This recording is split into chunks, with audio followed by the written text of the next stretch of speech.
Welcome to this video on gender terms and concepts. My name is Kai Scott and my pronouns are he, him. I'm one of the principal partners at Transfocus. We're a consulting firm that applies systems thinking to develop solutions for gender diversity issues.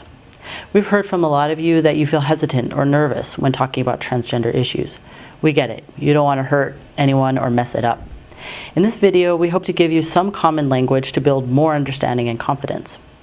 In our education awareness sessions at Transfocus, we utilize this powerful visual to explain these 4 distinct concepts that have been typically conflated or confused with one another, including sex assigned at birth, gender identity, gender expression, and sexual orientation.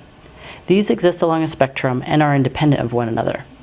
First, sex assigned at birth refers to the anatomy one is born with, including genes, hormones, and sex characteristics. Secondly, there is gender identity, which is our innate internal sense of gender.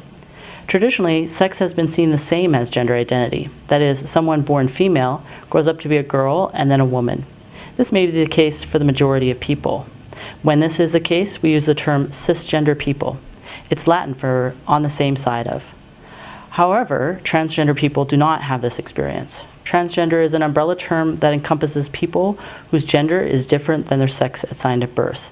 For example, someone male assigned at birth who identifies as a woman is a transgender woman.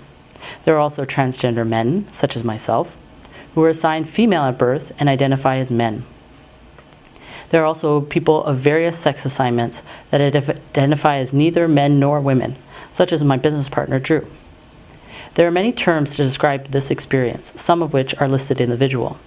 Currently, non-binary is a leading trend in many areas. Next, there is gender expression, which is how one presents oneself outwardly to the world.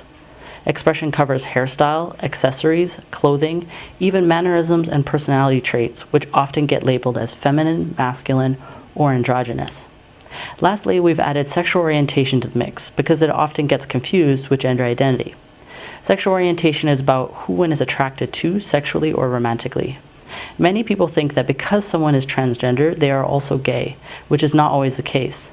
Like cisgender people, trans people have a range of sexual orientations. Everyone can plot themselves along these different spectrum, such as I've done here. I invite you to do the same.